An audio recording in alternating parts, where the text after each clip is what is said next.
Salam dan bahagia Ibu dan Bapak Guru. Pada materi ini kita akan membahas mengenai cara menyusun lembar amatan. Sebagai contoh, kita akan belajar menyusun lembar amatan untuk pelajaran bahasa Indonesia di SMP. Lembar amatan adalah salah satu bentuk dari asesmen formatif. Dengan adanya lembar amatan yang terstruktur dan rinci, maka proses asesmen diharapkan dapat terjadi secara objektif dan bermakna bagi murid. Pada materi asesmen S, for, dan of learning dinyatakan bahwa dari asesmen, guru juga mendapatkan umpan balik untuk memperbaiki cara mengajar atau memfasilitasi pembelajaran. Oleh karena itu, jika dilakukan secara objektif dan tepat sasaran, maka proses pembelajaran dapat berjalan secara efektif dan bermakna bagi murid dan guru. Salah satu bentuk asesmen bermakna yang dapat digunakan untuk perbaikan pembelajaran dan merekam kompetensi atau keterampilan murid adalah lembar amatan. Kompetensi ini diturunkan dari aneka elemen terkait yang dapat Ibu dan Bapak temukan pada capaian pembelajaran. Pada mata pelajaran bahasa Indonesia misalnya, lembar amatan merekam perkembangan kompetensi murid dalam hal menyimak, membaca, memirsa, berbicara, serta menulis. Isi lembar amatan akan berhubungan erat dengan tujuan pembelajaran kita di kelas. Mari kita amati contoh berikut. Ibu Wati adalah seorang guru bahasa Indonesia kelas 9. Beliau hendak mengajar pemaknaan teks cerita pendek kepada murid-muridnya. Salah satu bentuk instrumen asesmen yang dapat disusun oleh Ibu Wati adalah lembar amatan. Mengapa lembar amatan? Sebelum menyimpulkan bahwa seorang murid mampu atau tidak mampu mencapai kompetensi yang dituju, ada tahapan yang perlu dilakukan guru. Salah satunya adalah observasi atau pengamatan perinci terhadap sikap dan keterampilan murid terkait dengan kompetensi yang akan dicapai. Kapan guru perlu membuat lembar amatan? Lembar amatan berfungsi untuk mengamati keterampilan yang tidak dapat diukur melalui penugasan atau tes. Oleh sebab itu, lembar amatan tidak perlu dibuat untuk setiap aktivitas. Saat merencanakan dan menyusun sebuah kegiatan, penugasan, atau tes, guru dapat menganalisis kebutuhan mereka. Apakah lembar amatan sama dengan catatan anekdotal? Lembar amatan dan catatan anekdotal sama-sama berasal dari hasil observasi guru terhadap murid. Faktor yang membedakan keduanya adalah objek yang diamati.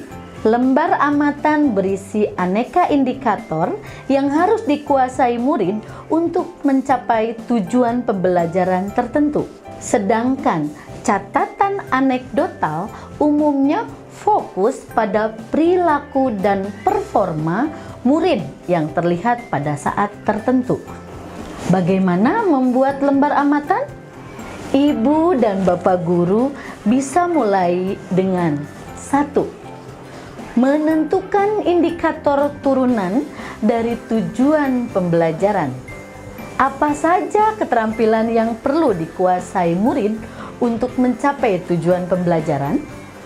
2. Membuat pemetaan berdasarkan tingkat penguasaan murid. Pemetaannya bisa seperti sudah mencapai, sedang belajar, belum mencapai.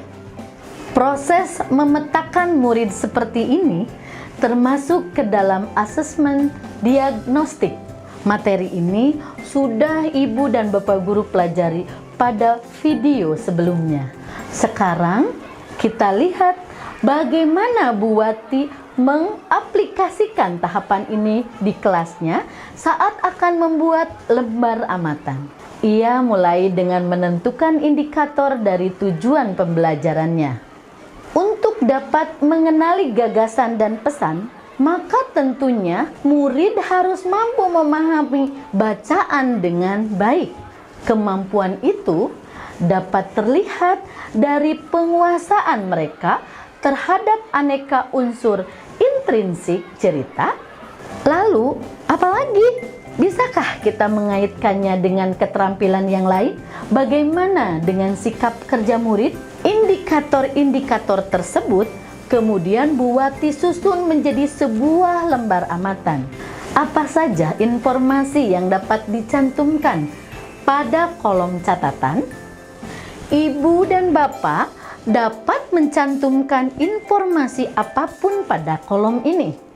Kolom catatan pada dasarnya merupakan penjelasan yang lebih lanjut dan rinci dari pengamatan keterampilan yang telah Ibu dan Bapak lakukan.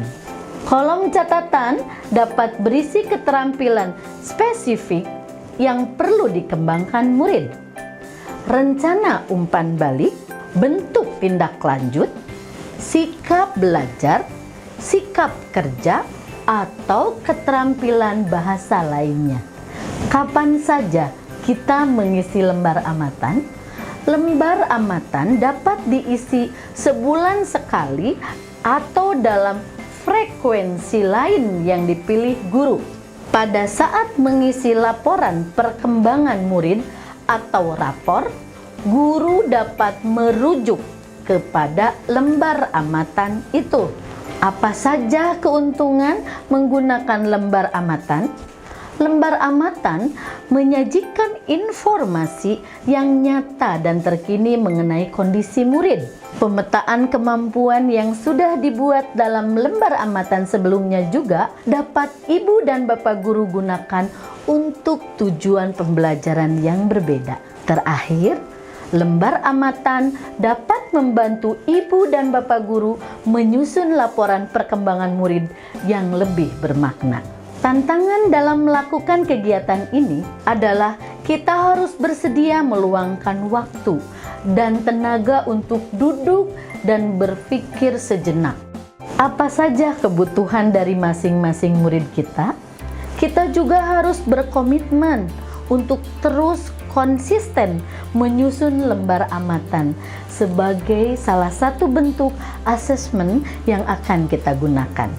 Mari kita saling bekerja sama untuk dapat mewujudkan sebuah pengalaman belajar yang berharga dan bermakna, tidak hanya bagi murid-murid kita, tetapi juga untuk pengembangan diri kita sendiri. Salam dan bahagia, Ibu dan Bapak guru hebat.